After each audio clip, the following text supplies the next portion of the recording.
Ça va super, merci. Je me présente rapidement. Moi c'est Yo, c'est moi qui vais présenter l'émission aujourd'hui. Alors ça va commencer dans une trentaine de secondes, vous inquiétez pas, mettez-vous à l'aise, répondez juste aux questions, voilà, pas de problème. S'il y a des erreurs et quoi que ce soit, ce sera coupé au montage, donc vous mettez pas la pression. Super. Alors, on est prêt? Ok, 3, 2, 1, c'est parti. Bonjour, vous allez bien? Super, merci. Quel est votre prénom? Incroyable, vous êtes content d'être ici aujourd'hui? Super. Alors, je rappelle les règles du jeu pour vous et les téléspectateurs. Aujourd'hui, 20 questions.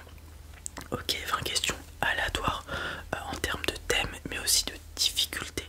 Il y en aura qui seront comptabilisées comme dures et d'autres plus simples. Ok, le but, vous répondez au plus de questions possible. Il y a d'autres participants qui vont faire ça aussi. Et si vous êtes dans les 3 meilleurs, donc en termes de questions répondues au total, vous passez à la phase suivante. Super. On commence.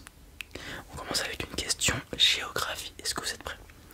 Comment appelle-t-on la sauce composée de purée de piment et d'épices produite en Afrique du Nord? Tout à fait, la harissa. Bien joué. Question divertissement. Dans Citizen Kane, le dernier mot prononcé par Charles Foster Kane avant de mourir est Xanadu.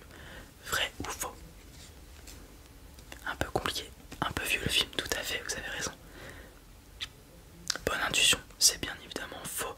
Il s'agit de Rosebud. Excellent. Question histoire. Quelle ville est surnommée la Venise du Nord? Ouais. Bruges, excellent. Vous y avez été? C'est beau, magnifique, effectivement. On enchaîne question art et littérature. Attention. Selon le titre du roman de Patrick Lapeyre, si la vie est brève, comment est le désir? Un peu compliqué, effectivement. Sans fin, sans fin. La vie est brève et le désir sans fin. Je reprends ces paroles. Question science et nature. Attention, c'est parti. Laquelle de ces périodes n'appartient pas au Mésozoïque? Le Crétacé, le Permien ou le Trias? Donc vous éliminez le Crétacé, d'accord? Qu'est-ce que veut dire ça? Ok. Vous penchez pour le Permien. Dernier mot. On accepte la réponse et c'était le Permien, bien évidemment. Le Mésozoïque correspond à l'époque des dinosaures. C'est ce que vous aviez dit, tout à fait. Question sport et loisirs. Je sais pas, vous êtes sportif? Un petit peu, c'est bien. Important de faire du sport, je le rappelle. Alors, on y va. Combien y a-t-il de pièces dans un jeu de domino? C'est pas du sport, mais c'est du loisir pour le coup. Alors, 15, 22 ou 28? Effectivement, vous pouvez faire le calcul. C'est bien 28, c'est bien 28, bravo. 6 questions déjà de compléter, vous êtes très bien parti. On enchaîne avec une autre question géographique.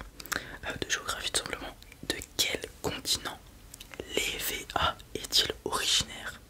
D'Afrique, d'Amérique du Sud ou Asie du Sud-Est? Vous connaissez pas trop? Une chance sur 3 dans ce cas-là.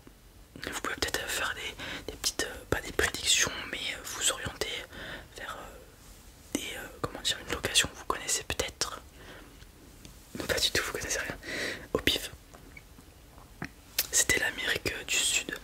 À l'origine, on n'en a trouvé que dans la forêt amazonienne. Ok, c'est pas grave. On continue, divertissement. David Guetta est espagnol, vrai ou faux? Vous devez savoir ça. C'est bien évidemment faux. Il est français d'ailleurs. Une star musicale internationale française. DJ plutôt. On enchaîne la question histoire. Quelle armée Hannibal est-il parvenu à défaire en 217 avant Jésus-Christ? Il n'y a pas de proposition. C'est à vous de trouver quelle armée Hannibal est-il parvenu à défaire en 217 avant Jésus-Christ. Vous pouvez deviner honnêtement. images, vous pouvez deviner, croiser les informations. Vous tentez une des plus grosses armées, l'armée romaine. Bon choix, c'est bien évidemment l'armée romaine. On continue avec un peu d'art et littérature. Qui a capturé Cerbère, le chien des enfers? Un petit peu de mythologie, j'adore la mythologie, et vous? De même, super. Hercule, bien évidemment. C'était son 12e travail avec les fameux 12 travaux d'Hercule.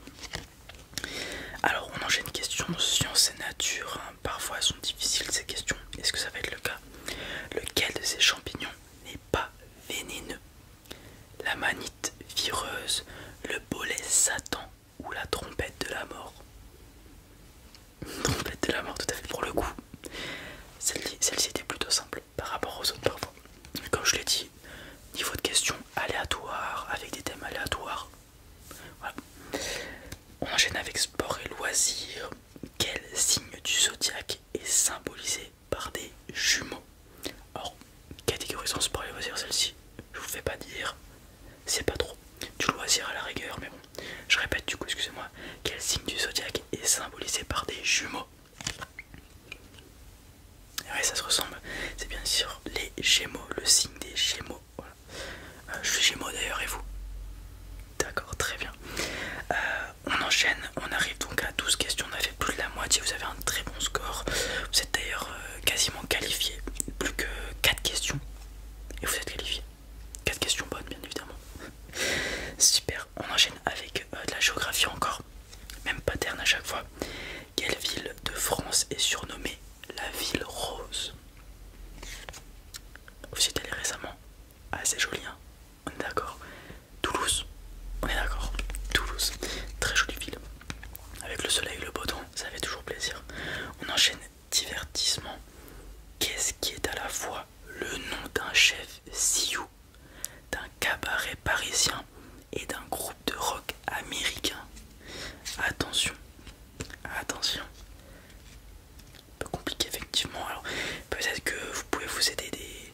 Qu'est-ce qui est à la fois le nom d'un chef sioux? Ça pour le coup c'est peut-être compliqué. Là, peut-être par contre d'un cabaret parisien. Vous avez peut-être des cabarets en tête.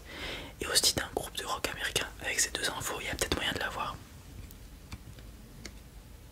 Bah, vous savez pas. C'est le Crazy Horse. Voilà. C'est pas grave. Plus que 3 questions. Et vous êtes bon. Et il vous en reste 6. Non, pardon. C'est 6, excusez-moi. Histoire. Dans la mythologie égyptienne, on change de mythologie cette fois. Comment s'appelle la sœur d'Osiris? Excellent, Isis. Vous aimez bien la mythologie égyptienne? Ça c'est souvent chez les participants.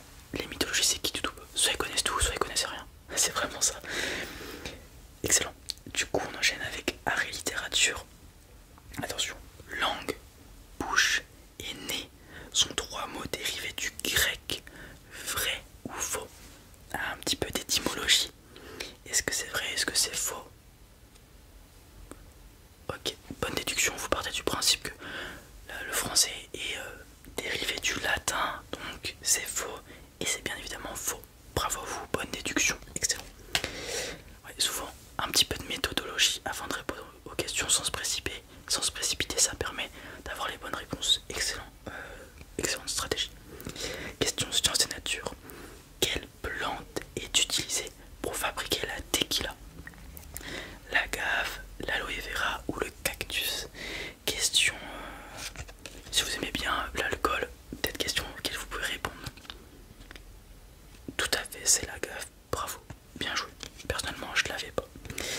On enchaîne sport et loisirs. Attention, est-ce que ça va être du sport pour cette fois-ci? En 2011, quel pays n'a pas encore accueilli la Coupe du Monde de football? L'Allemagne, le Brésil ou le Mexique? Assez compliqué comme question, ma foi, assez compliqué. Et non, ils ont beau avoir été champions du monde à multiples reprises, le Brésil n'a pas accueilli. Cependant, la France et l'Italie ont en revanche été 2 fois hôtes de l'événement. Et ouais. 2 questions, vous inquiétez pas, ça va le faire. Essayez de vraiment répondre comme vous pouvez. On retourne sur de la géographie. De quel pays le savon d'Alep, A-L-E-P, provient-il? Du Brésil, de Malaisie ou de Syrie? Syrie, tout à fait, excellente culture. Et on va finir par une petite question science et nature. Encore une fois, quel métal très léger sert de régulateur d'humeur dans certaines maladies psychiatriques? Compliqué comme question. C'était le lithium qu'on retrouve aussi dans les batteries. Malheureusement, c'est pas grave, vous êtes qualifié, c'est super. Voilà, coupé, nickel, bravo, excellente prestation, vraiment excellent. Vous êtes qualifié comme je l'ai dit. Du coup là je vais faire les 2-3 autres participants qui restent et ensuite on revient groupe faire la phase finale. Ok, vous pouvez aller dans les coulisses. Il y